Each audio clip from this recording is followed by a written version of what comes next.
y estoy a su disposición para lo que me quieran preguntar, como siempre.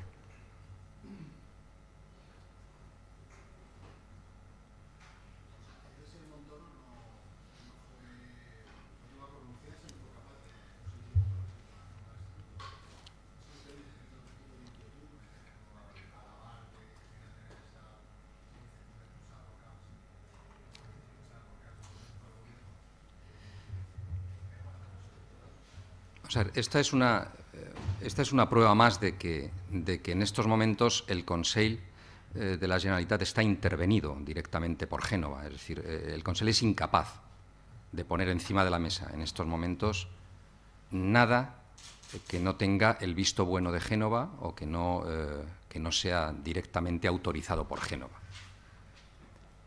Incluso yo me pregunto si en estos momentos llevamos 2 semanas esperando un papel en las negociaciones estas que se han establecido entre el gabinete del secretario general del Partido Socialista, de Jorge Alarte, y el gabinete de la Presidencia, para ver si hay posibilidad de mantener una reunión. Digo, estamos esperando durante 2 semanas desde que se celebró la última reunión y no hemos vuelto a saber nada, si es que están esperando de que Génova les mande el papel que nos tengan que pasar a nosotros. Nosotros hemos tenido dudas desde el principio, y yo lo he dicho aquí en más de una ocasión. Camps no se ha pronunciado sobre algo tan relevante y tan significativo como la reforma del Estatuto de Autonomía. Y eso hacía patente la debilidad de la posición del Partido Popular en este asunto. Desde luego, la intervención de ayer del señor Montoro es más que elocuente. Es imposible que la reforma de un estatuto no se haya tratado en una reunión del máximo nivel de la dirección del Partido Popular en Génova. Y si se ha tratado y el señor Montoro no quiere opinar sobre ella, pues me parece que no hacen falta más pruebas para concluir que el resultado de ese tratamiento no es muy favorable para los planteamientos del señor Camps. El señor Montoro ha querido ser amable con sus compañeros en la Comunidad Valenciana y ha preferido no pronunciarse. Pero ahí estamos. Nosotros mantenemos nuestra posición.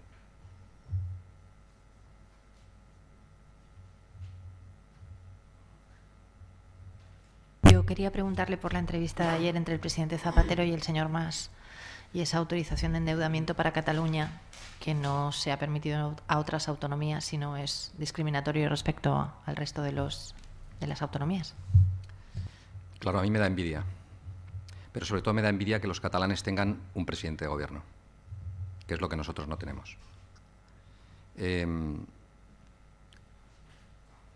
Este fin de semana ha habido algún artículo de algún medio de comunicación de la ciudad de Valencia y algún artículo de opinión que ponían de manifiesto la posibilidad de que nosotros hayamos incurrido en un déficit que esté en torno al 4% del PIB regional, del PIB de la Comunidad Valenciana, y por tanto que hayamos superado el límite del 2,4 que había establecido el Gobierno central para todas las comunidades autónomas.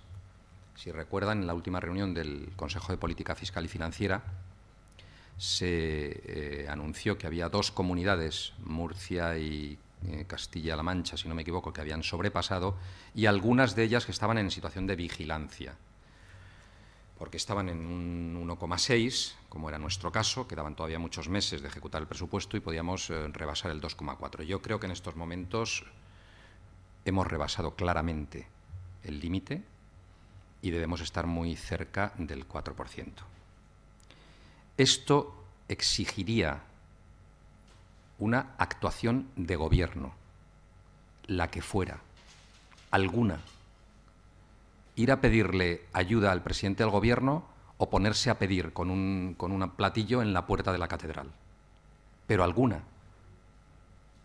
Y tenemos un presidente de la Generalitat que parece que solo tiene una preocupación, que es huir de su realidad judicial y refugiarse en actos de todo tipo.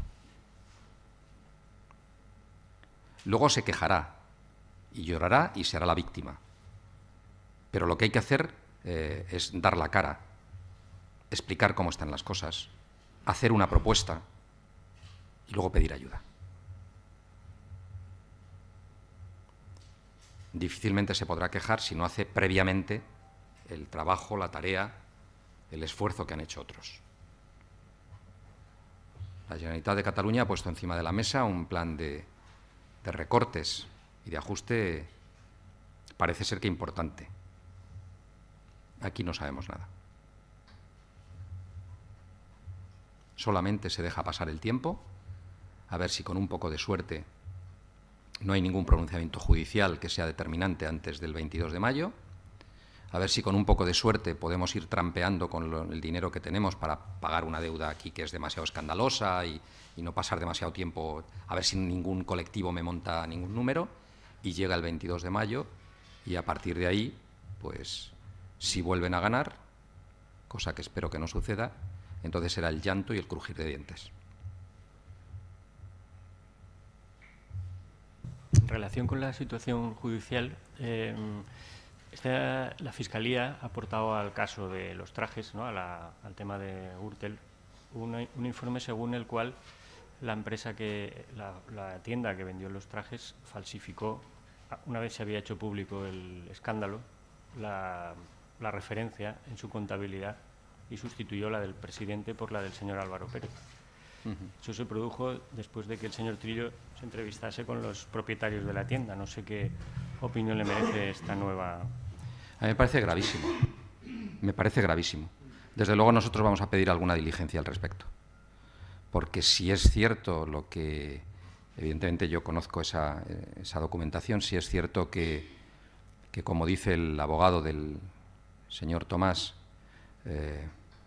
se han producido y parece que hay algún elemento documental que así lo pone en evidencia, se ha producido esa manipulación del aparato informático para destruir pruebas que podrían resultar determinantes para concluir que el señor Camps, como poco, ha incurrido en un cohecho pasivo impropio, me parece que estaríamos hablando de palabras mayores y de delitos extraordinariamente graves.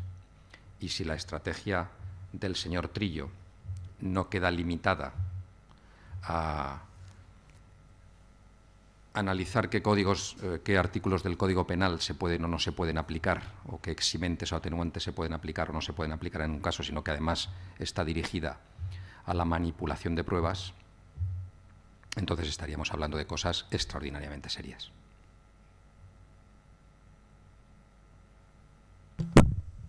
Señor Luna, ayer el juez Montero emitió un auto en el que parece ser que le va a volver a citar a declarar en el TSJ por un posible delito, un presunto delito de encubrimiento al asegurar usted en su anterior declaración de que había extraviado, bueno, como queramos llamar, el informe policial. ¿Cómo valora este nuevo auto y si su abogado va a recurrir esta decisión? Sí, indudablemente vamos a hacer alguna cosa al respecto.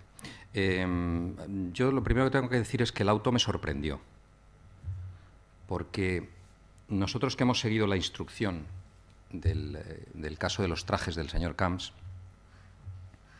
nos hemos encontrado con que la Sala había aceptado la competencia para tramitar ese procedimiento por el artículo 425 del Código Penal, el cohecho pasivo impropio. Y cada vez que hemos solicitado una nueva diligencia, una práctica de alguna prueba, algo que pudiera derivar de ese artículo 425 a otro artículo, es decir, a un cohecho propio, a un cohecho de mayor gravedad, siempre nos hemos encontrado enfrente la posición del instructor diciendo que la Sala solo le había autorizado a investigar por el 425 y la posición de la Sala diciendo que solo habían aceptado la competencia para investigar en el 425. En mi caso no ha sido así. En mi caso la Sala autoriza a proseguir la investigación que deriva de una denuncia ante un juzgado del Partido Popular por el artículo 466. Y lo que hace el instructor con el auto que notificó ayer es decir, bueno, como el 466 no puede ser, le voy a seguir investigando por el 451.2, que curiosamente era lo que había pedido el Partido Popular. Parece que no ha necesitado pedir autorización de la Sala para cambiar el título de imputación y ha pasado directamente de una revelación de secretos que era evidente que era imposible desde el primer momento, ya se advirtió que yo no era parte en ese procedimiento, por tanto no podía haber revelación de secretos, a pasar sin solución de continuidad, donde dije 466, ahora digo 451.2. Bueno, pues yo estaré a lo que la sala decida, a lo que el instructor decida, y desde luego, más allá de la perplejidad que manifiesto en estos momentos, no irán de mis labios una sola palabra para descalificar a ningún poder del Estado. Simplemente quiero añadir que a mí dejó de interesarme ese papel hace mucho tiempo, entre otras razones porque ese era un informe de la Brigada de Blanqueo de Capitales que decía que la trama se había llevado 957.000 euros con motivo del contrato de la visita del Papa. Dejó de interesarme, entre otras cosas, porque hay otro informe de la Brigada de Blanqueo de Capitales posterior que dice que se han llevado 3 millones de euros, no 957. Y que de los 3 millones de euros, 500.000, al parecer, presuntamente, se los ha llevado Pedro García, con un curioso montaje familiar para ocultarlo. Sobre eso no hemos oído todavía ninguna explicación. A mí, desde luego, el papel de los 957.000 euros ya no me interesa. Me interesa el de los 3 millones.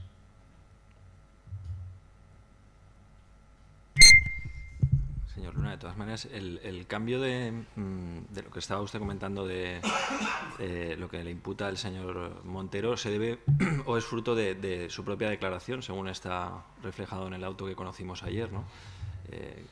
Quizás ahí está el argumento, ¿no?, que está usted buscando. No lo sé. ¿A usted le puede parecer eso un argumento? No, yo creo que no. Yo creo que no. Es decir, yo sinceramente creo que no ha habido encubrimiento de ninguna manera. Es decir, si yo he recibido de forma anónima, como además probé en sala que había recibido otros documentos de forma anónima, ¿a quién puedo estar encubriendo?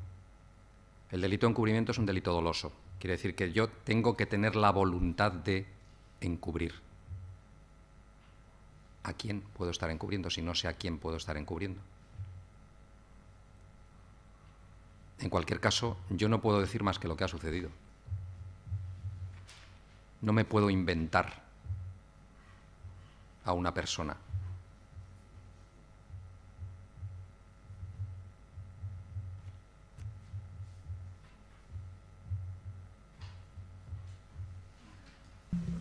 Otra cuestión, señor Luna, también. El juez Montero, atendiendo la petición del PP, anunció que iniciaría nuevas diligencias, entre las que que se circunscriben a que llamará a su escolta para que declare como testigo. Al parecer, su escolta, siempre según argumentó el PP, había ido preguntando por aquí por la casa al jefe de seguridad de las Cortes el protocolo que se sigue para la documentación que entra, etcétera, etcétera. ¿Eso fue una iniciativa propia del escolta? ¿Se lo ordenó usted? Fue mía. ¿O porque fue suya? Fue mía, sí. Yo tenía que ir a declarar esa mañana y le pregunté a mi escolta cómo funcionaba la entrada de documentos aquí en las Cortes, porque evidentemente yo no sabía cómo me había llegado el documento. Y para intentar precisar cómo me podría haber llegado el documento tenía que saber. Yo sabía cómo funcionaba en el partido, no sabía cómo funcionaba aquí. Entonces el escolta me dijo, pues voy y lo pregunto. Y no fue por ahí preguntando, fue directamente a una persona y preguntó, ¿cómo funciona esto? Se lo explicaron y punto. Y yo lo expliqué en sala.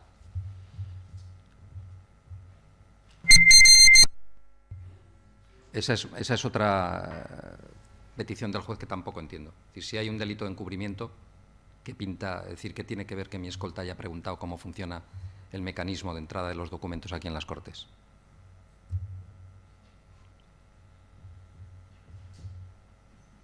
Yo entendería que hubieran llamado al escolta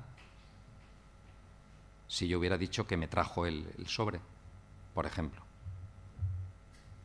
Pero por preguntar cómo funciona el mecanismo de distribución de correo aquí dentro, no sé qué tiene que ver eso con un delito de encubrimiento. Pero bueno, seguramente nos lo aclarará su señoría.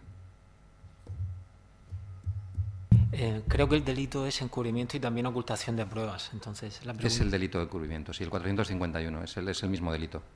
El título del apartado del Código Penal es los delitos de encubrimiento.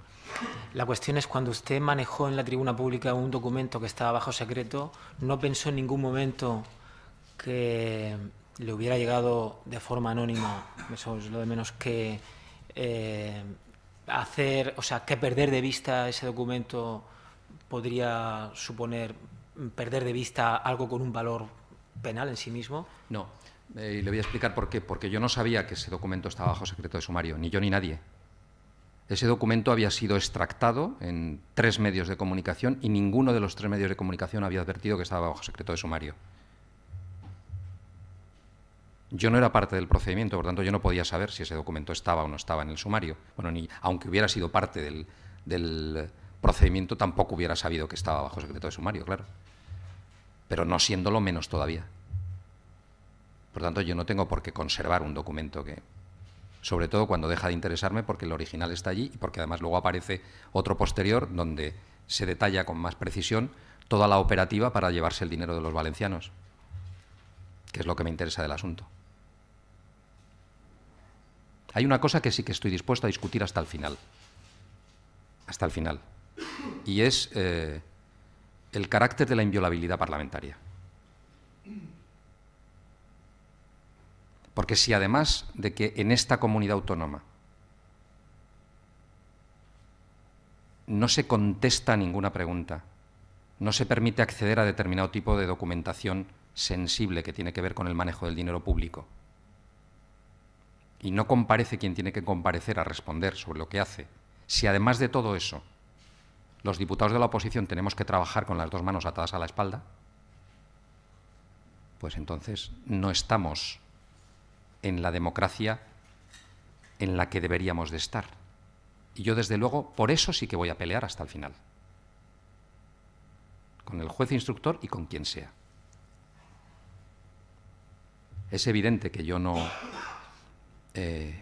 quiero entorpecer la acción de la justicia, pero es evidente que mi obligación es sacar a la luz cualquier información que obtenga, por el procedimiento que sea, que ponga de manifiesto que aquí se está malversando dinero de los valencianos. Yo, para probar que no es la primera vez que pasa, le llevé al juez una comparecencia que hice ante un notario para poner de manifiesto que había recibido documentación relativa a una adjudicación importante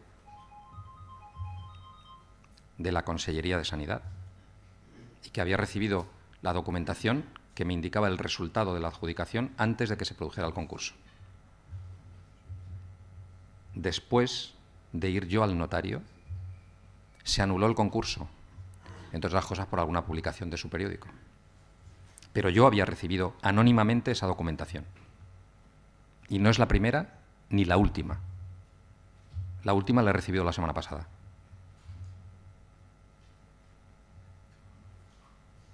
Por la razón que sea, hay muchos ciudadanos de esta comunidad que piensan que yo estoy sacando los trapos sucios del Consell.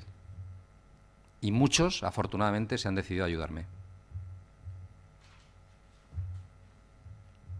No voy a desaprovechar esa ocasión para desenmascarar a los corruptos que están llevándose el dinero de los valencianos.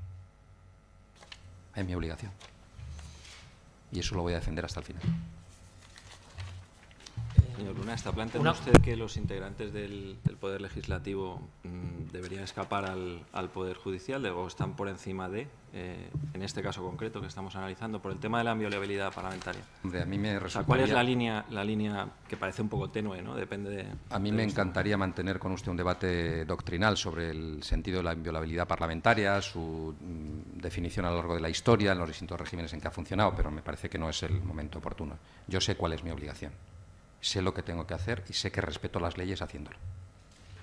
Por tanto, uno puede tener un criterio u otro, puede ver las cosas de una manera u otra, pero yo sé cuál es mi obligación y sé que respeto las leyes.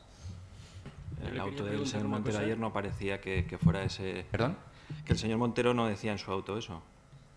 No decía otra cosa tampoco. Yo no estoy condenado todavía. No sé. Hay un pequeño matiz. Ningún tribunal me ha condenado. todavía. No, está claro. Que los diputados no deben escapar al imperio de la ley o no deben estar por encima. Yo no he dicho que un diputado tenga que escapar al imperio de la ley. Estoy diciendo que yo respeto las leyes haciendo lo que hago.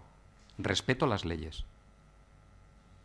O sea, que el recurso de su abogado supongo que irá en ese sentido también, ¿no? Permítame que no se lo avance.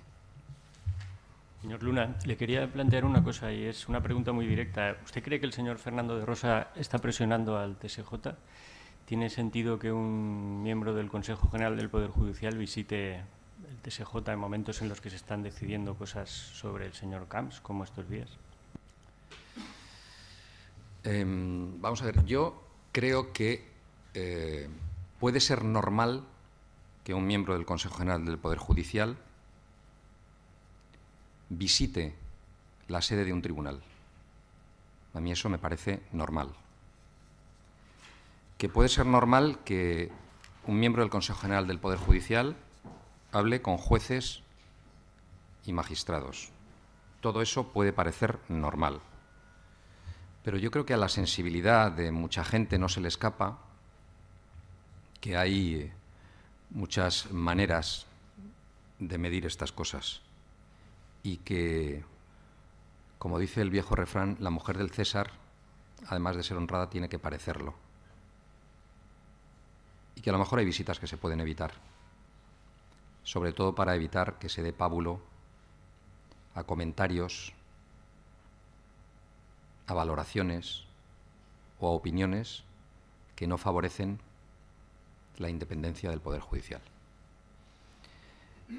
El contexto de esa visita hay que ponerla o hay que describirlo. Esa visita es posterior a que el señor de Rosa fuera, por ejemplo, un alto cargo del gobierno del señor Camps y posteriormente conseller del señor Camps. Es posterior a que haya habido un proceso largo, complicado y lleno de tensiones para la selección de la presidencia del TSJ de la Comunidad Valenciana. Y, por tanto, se debería ser extraordinariamente prudente con esos antecedentes a la hora de realizar visitas, de tener conversaciones o manifestaciones en torno a algunos temas. Solamente digo eso. En honor del señor de Rosa hay que decir que esta mañana elogiaba la actuación procesal del señor Flors. Lo digo por decirlo todo.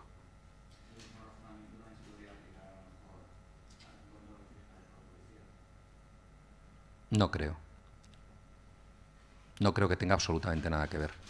Estamos hablando de la relación de un juez que dirige o que está en el órgano de dirección del Consejo General del Poder Judicial, en relación con otros jueces que tienen poder jurisdiccional y, por tanto, capacidad de decidir lo bueno, lo malo, a quién culpo y a quién no culpo. Y usted me está hablando de dos instituciones que no tienen nada que ver la una con la otra, es decir, que son absolutamente independientes, que ninguno de los dos tiene capacidad de tomar decisiones sobre la vida, hacienda, libertad o cárcel de las personas, y desde luego que no se buscan en una reunión, sino que coinciden en la puerta de un restaurante.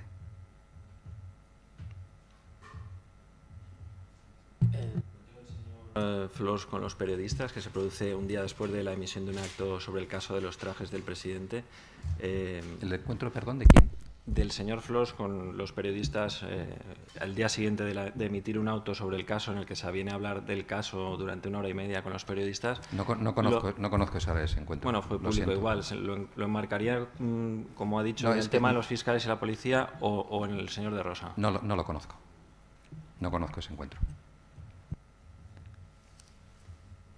Volviendo al tema del encubrimiento, ¿se arrepiente usted de haber mostrado el informe en la tribuna de oradores? Lo digo porque, si no entendí mal el auto, el juez venía a decir que la inviolabilidad le protegía su libertad de dar opiniones, expresión tal, pero no el hecho en sí.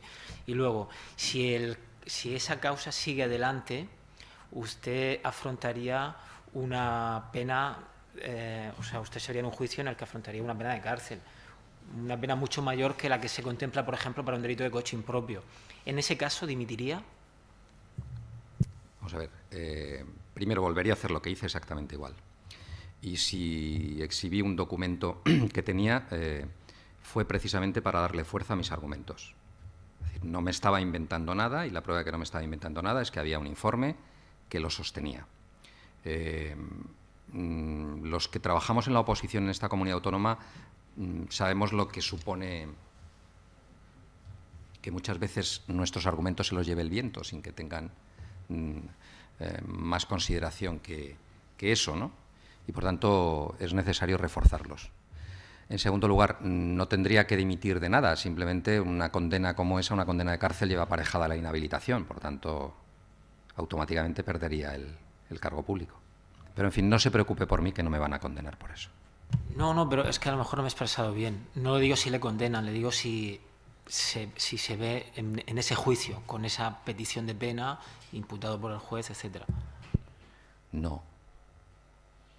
Evidentemente no. Insisto, yo estoy cumpliendo con mi obligación de parlamentario de la oposición. Ni más ni menos. Lo que es sorprendente, vuelvo a decir, es que estemos gastando todo este tiempo, toda esta tinta, todo este tal, y mientras nadie le exige al señor Camps que explique dónde están los 14 millones que costó la visita del Papa a Radio Televisión Valenciana, que es a lo que debería estar dedicado todo el mundo. Es decir, oiga, aquí ha costado esto más del doble de lo que ha costado en Cataluña y en Galicia varios años después. Bueno, pues parece que eso no tiene importancia. Lo que tiene importancia es de dónde he sacado yo un papel que lo que ha hecho ha sido poner encima de la mesa las vergüenzas del gobierno de esta comunidad valenciana. Y eso no tiene importancia.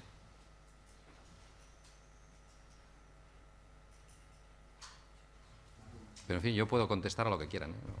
No me voy a levantar nunca de una rueda de prensa sin dejar preguntas sin contestar. Como suele decir mi compañero y amigo Jorge Alarte, yo no soy Camps.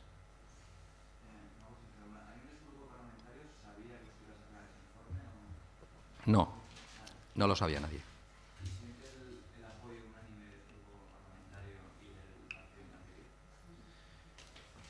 Pues lo siento bastante.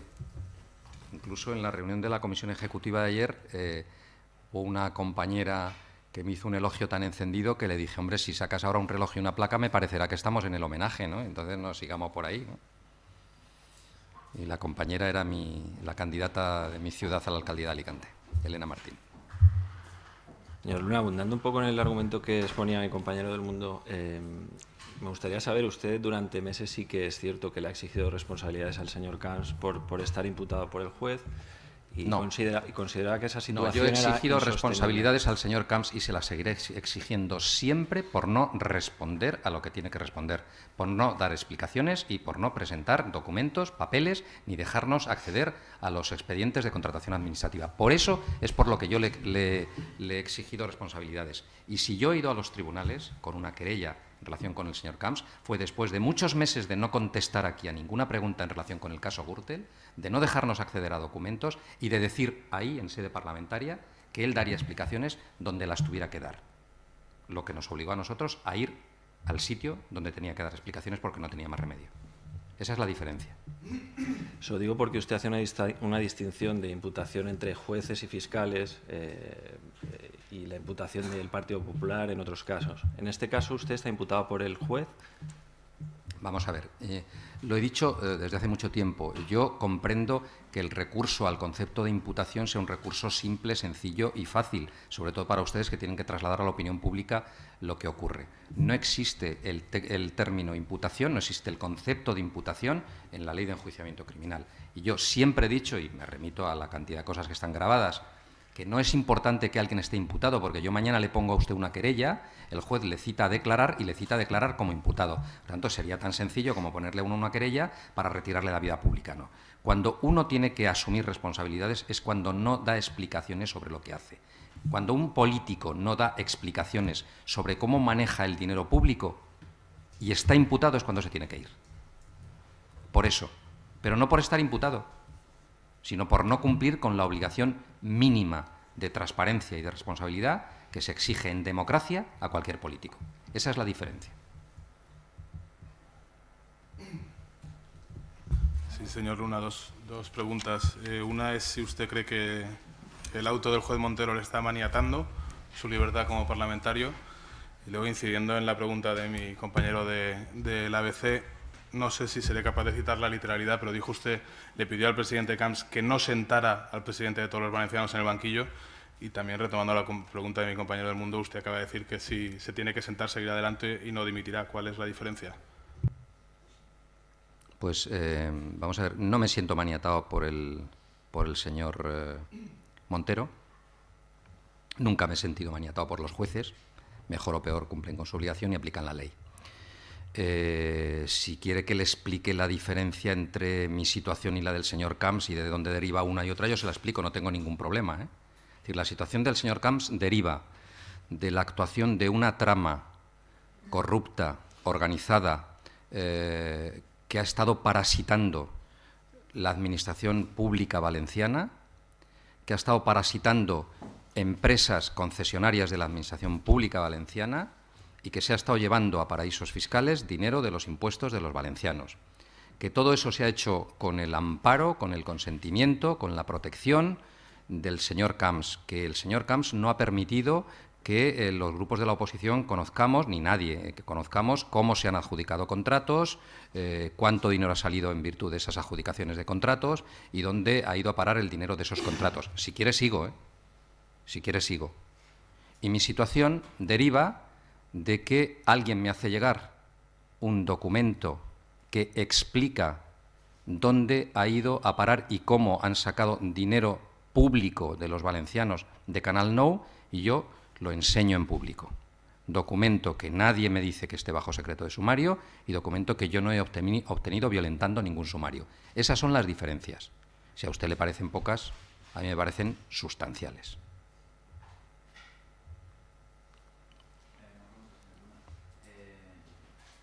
¿Usted no cree que sus compañeros de Alicante, Roque Moreno y el señor Amorós, creo, se sentirán dolidos porque a ellos más o menos se les obligó, entre comillas, a dimitir por estar imputados en un caso que no tiene nada que ver con el suyo, pero usted en este caso también está imputado? ¿Me está usted diciendo que Roque Moreno está imputado por algo? Bueno, es la primera noticia que tengo. Bueno, no está imputado, pero bueno, no se obligó a dimitir. Ni está imputado por nada, ni nadie le ha obligado a dimitir de nada. Por tanto, pues las premisas de su intervención ya empiezan mal. Pues bueno, pues vamos con el señor Amorós, por ejemplo, que sí que creo que fue obligado a dimitir antes de que los expulsaran del partido, o unas horas antes. Tampoco fue obligado a dimitir de nada. Bueno, pues dimitió por iniciativa propia, pero bueno, un poco sui generis. ¿No cree que estarán dolidos por el diferente trato que puede haber entre ellos y usted cuando su secretario general, Jorge Alarte, dijo que ningún cargo de su partido estaría o se mantenía en el cargo en calidad de imputado? Pero usted no se da cuenta que yo estoy en la situación en la que estoy por una persecución política del Partido Popular con el señor Camps a la cabeza, por estar aquí todos los días metiéndole el dedo en el ojo, metiéndole el dedo en el ojo es un decir de forma figurada, preguntándole por el dinero de los valencianos. ¿Usted se cree que un partido que no respaldara a un portavoz que está haciendo esa actuación no sería digno de que los ciudadanos le miraran a la cara?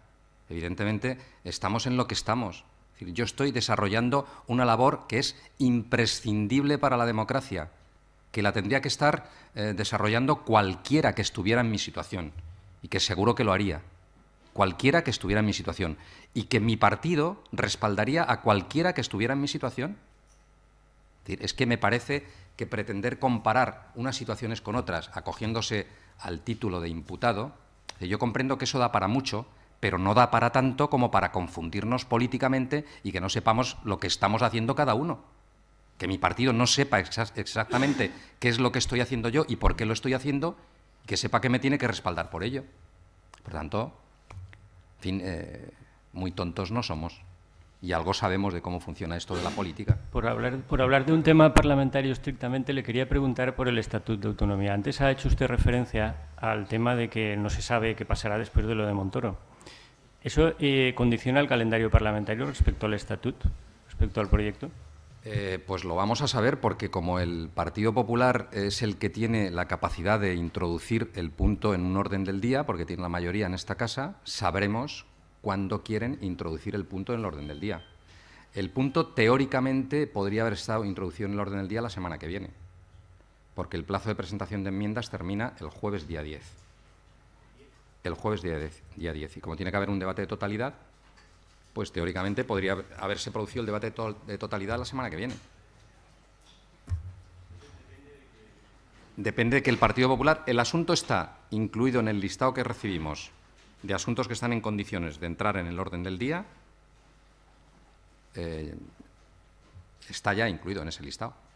Por tanto, teóricamente podría haber sido incluido en el orden del día de la semana que viene. Pero el Partido Popular, que es quien hace las propuestas de orden del día del Pleno y quien definitivamente las aprueba, ha venido señalándonos 3 proyectos de ley y no ha señalado ese.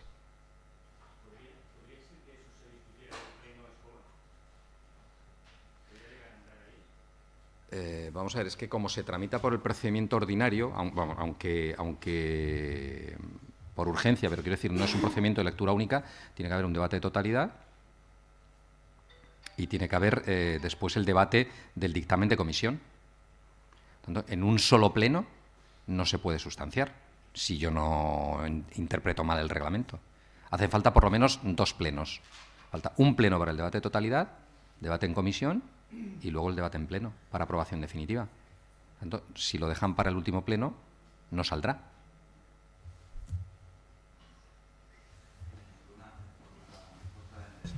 Sí, yo... No tengo ningún problema. Pueden ustedes estar preguntando el tiempo que quieran, ¿eh?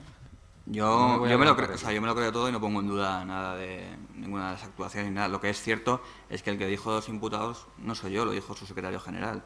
No especificó qué tipo de imputación, ¿no? Eso en primer lugar. Y en segundo lugar, yo, pues bueno, si usted actuó en favor de todos los valencianos, pues se le aplaudo, pero objetivamente usted ahora mismo tendrá que ir a declarar, salvo que se acepte su recurso, por un presunto delito de encubrimiento. No lo digo yo, lo dice un juez. Entonces, era por simplemente aclarar la respuesta de antes, ¿no? Está clarísimo. Y luego un pequeño detalle. El informe lo ha encontrado, lo ha buscado, y si lo encuentra se va a volver a entregar al señor Montero o sigue sin... Si lo encontrara se lo llevaría al señor Montero, si le sigue interesando. Pero no lo he encontrado. Muchas gracias.